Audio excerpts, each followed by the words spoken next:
मोहतरम सामीन, अस्सलामु अलैकुम वरहमतुल्लाहि वबरकातुह। बार बार जहेज़ के मुताल्लिक़ पढ़ने को मिलता है और पढ़ते भी रहते हैं। अभी भी एक दो ट्वीट देखे इस ताल्लुक़ से कि जहेज़ ना लिया जाए और जहेज़ ना दिया जाए, जहेज़ बहुत बुरी चीज़ है, बड़ी खुलकर मज़म्मत की जाती है इसकी। तो उनका ठीक है, अच्छी बात है, जहेज़ ना लिया जाए ना दिया जाए। इस्लाम बड़ा मोतदिल मज़हब है और इस्लाम में हिस्सा सबके लिए है, लड़कों के लिए भी है और लड़कियों के लिए भी है। और हम और आप करते क्या, हम अपने समाज का जायज़ा लें तो कितने लोग हम में से ऐसे हैं जो अपनी बेटियों को जायदाद में हिस्सा देते हैं। 10 लाख की प्रॉपर्टी है, किसी के पास 20 लाख की प्रॉपर्टी है, किसी के पास 50 लाख की प्रॉपर्टी है, लेकिन सारी की सारी मिलती किनको है? सब के सब लड़कों को मिलती है, लड़कियों को कुछ भी नहीं दिया जाता आमतौर पर, इल्ला माशाअल्लाह। बहुत कम लोग ऐसे होंगे जो लड़कियों को जायदाद में हिस्सा देते हों, लेकिन अक्सरियत यही है कि लोग लड़कियों को जायदाद में हिस्सा नहीं देते हैं। अब ऐसे मौके पर ले देकर लड़कियों को जो मिलता है, कुछ इलाके तो ऐसे भी हैं जहाँ पर लड़कियों को भाई से मोहब्बत साबित करने के लिए अपनी जायदाद से ख़ुद को बेदखल करना पड़ता है कि नहीं, हम जायदाद नहीं लेंगे, तभी माना जाएगा कि हम भाइयों से मोहब्बत करते हैं। अगर जायदाद का दावा कर दिया उन्होंने तो लोग बड़ा बुरा समझते हैं, मायूब समझते हैं, कह रहे ये जायदाद मांग रही है, इसको अपने भाइयों से हमदर्दी नहीं है, जबकि शरीयत का हक़ है, उसका हक़ है, वो चाहे तो ले। और दस्तबरदार होने की कौन सी बात? लड़के क्यों कभी अपनी जायदाद से लड़कियों के लिए, अपनी बहनों के लिए दस्तबरदार नहीं होते कि हम जायदाद में हिस्सा नहीं लेंगे?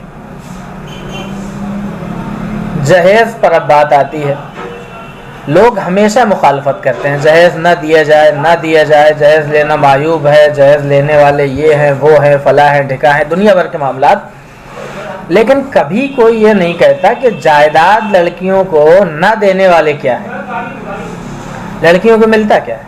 लाखों की जायदाद है, करोड़ों की जायदाद है, लड़कियों को क्या मिलता है? अब आप हर आदमी के जहन में ये भर दें कि नहीं, जहेज़ भी ना दिया जाए तो लड़की को क्या मिला? आपके पास 10 बीघा ज़मीन है, 20 बीघा ज़मीन है, लड़की को तो आप देते नहीं हैं। आपके पास दुकान है, मकान है, उसका हिस्सा तो लड़की को आप देते नहीं हैं। जो जहेज़ की शक्ल में थोड़ा बहुत कुछ लड़की को मिल जाता था, वो भी आप नहीं दिलवाना चाहते हैं। हाँ, इस बात के हम भी कायल हैं कि जहेज़ मांगना और हैसियत से ज़्यादा मांगना ये मायूब है, ये बुरी चीज़ है, ये नहीं होना चाहिए। गरीब लड़कियां हैं, उनकी शादी जहेज़ की होनी चाहिए, लेकिन उनके पास भी जो कुछ है वो माँ बाप को जायदाद में हिस्सा उनका जो बनता है लड़कियों का वो देना चाहिए। यकीन जानिए, अगर हमने जहेज़ में जायदाद में लड़कियों का हिस्सा देना शुरू कर दिया तो जहेज़ की वबा अपने आप ख़त्म हो जाएगी। हम जायदाद में भी हिस्सा नहीं देना चाहते हैं और जहेज़ भी नहीं देना चाहते हैं, ये कैसे बनेगा? ये तो लड़कियों पर खुला हुआ जुल्म है। और जहेज़ मुतलक़न नाजायज़ नहीं है भाई।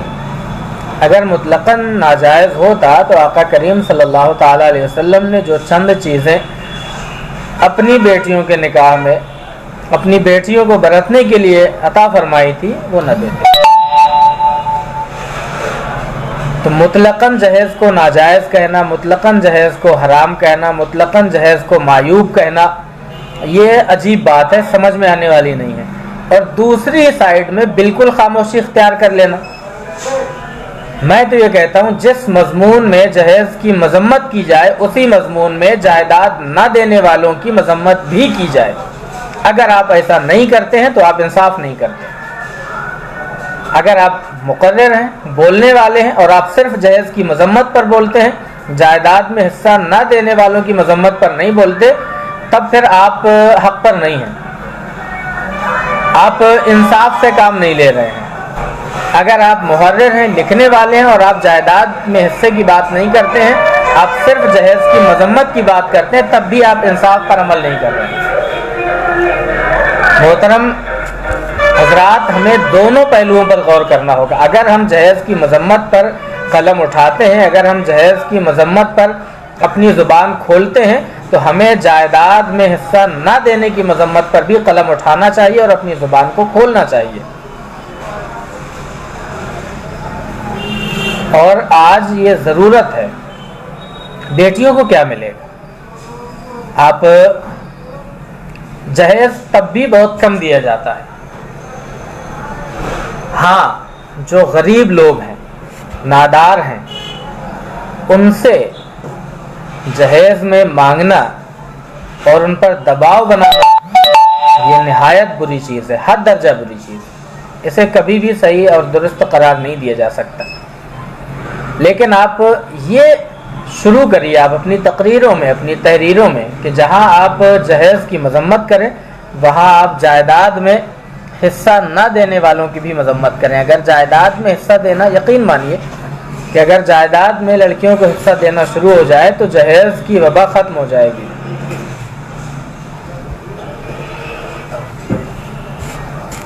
इसका वाहिद इलाज है सैयद गुलाम मोहिउद्दीन कादरी साहब। मुतलकन जहेज नहीं, लेकिन जहेज की बेजा रसूमात ने गरीबों की मिट्टी पलीद कर दी। बिल्कुल हक बात है, आप बजा फरमा रहे हैं।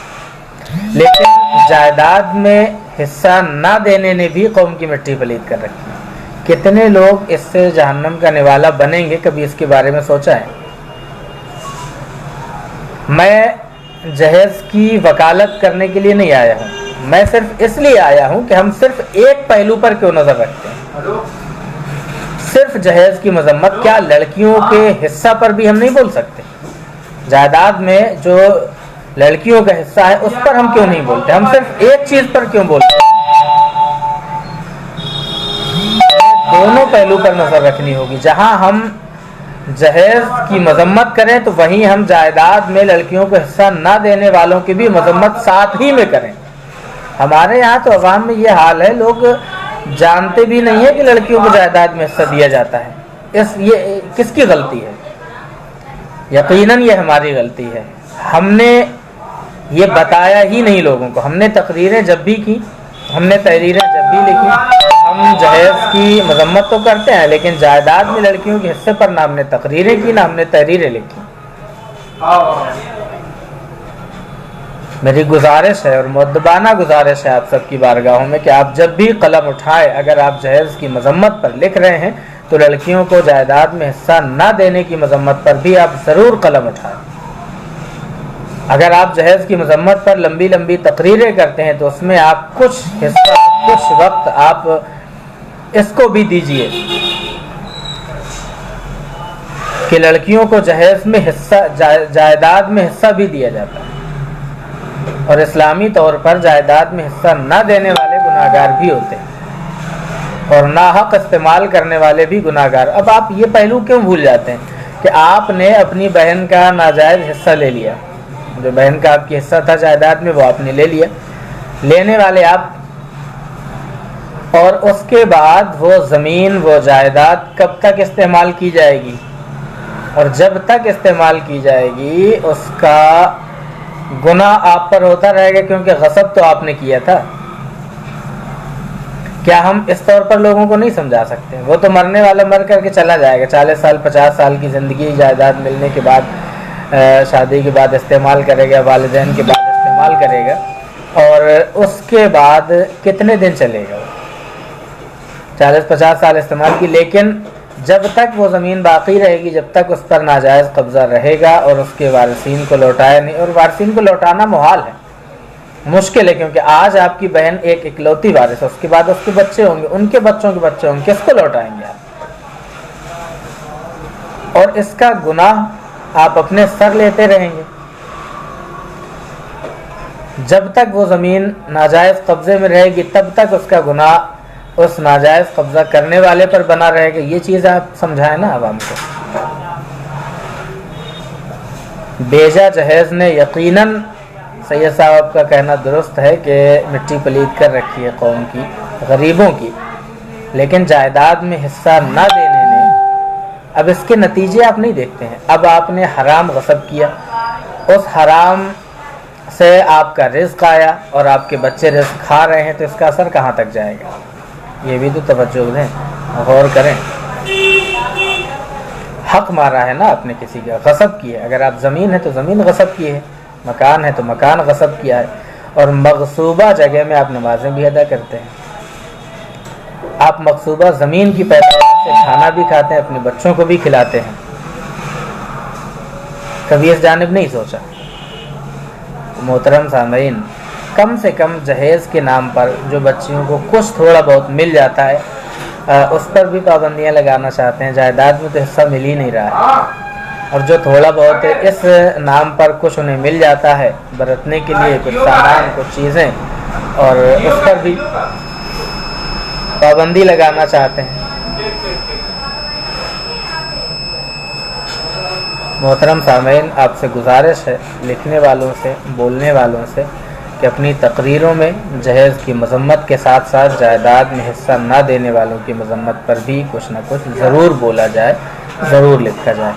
अल्लाह तबारक ताला हम सबको हक़ बोलने और हक़ समझने की तौफ़ीक़ रखे।